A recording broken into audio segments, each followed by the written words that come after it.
koju Velika Tomić preskače svojom snagom, spremna da zakorači u novo sutra, kad već mora. Osjećaj usamljenosti prevazilazi ljudsku moć. Svesna šta joj se dešava, poziva Boga u goste, pred kojim otvara utrobu, koja teče izbacujući sve bolove srca, svoju ličnu golgotu, i tako nastavlja ispoveđena na neki način Gospodu samome svoj život. Impozantan je broj motiva i njihov spoj kroz savremen stih sa biblijskim motivima do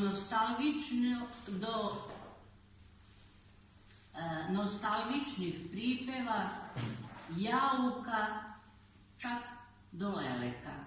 U trenucima opuštanja ona to čini zatvorenih očiju, ne želeći da vidi realnost koju nije želela u tom ambijentu, misleći na Norvešku i zemlje u kojima je bila, a nije želela. Tako je put odveo sticajem okolnosti i napadima hordi, preko kojima se nije moglo, pošto svi znamo, živjeti i podneti, čekati sigurnu smrt. Čitajući pesme, pesmu za pesmom, otkrivam pesnikinju kao ženu koja je volela. I kada se oprašta sa svojom ljubavlju, iz njen stih, mastilo troši trag zaboravu.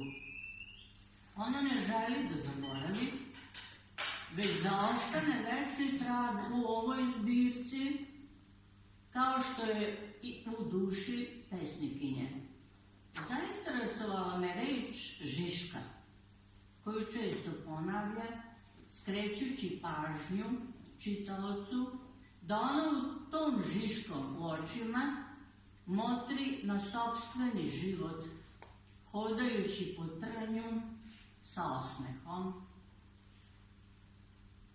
Priznaćete da je to podvig ravan mučeništvu, čime je neraskidivo vezana za muke i stradanje u rodnom kraju. Pesma Veliki petak ostavlja čitaoca bez komentara, a stih Ja, velika, sa tobom sam deo bola podelila, spaja sve godove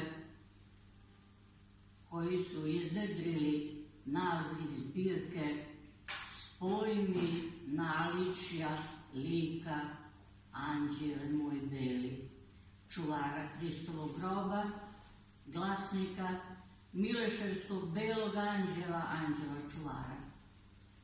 Moli Boga za svoj rod, za sebe.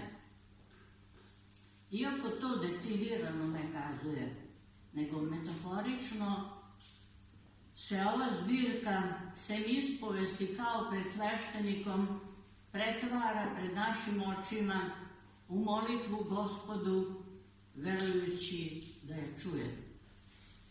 Svim ovim mojim prvim impresijama koje delim sa vama, mislim da ne treba druga pozivnica za čitanje ove dragocene knjige u savremenom srpskom književnom stvaralaštvu. Hvala.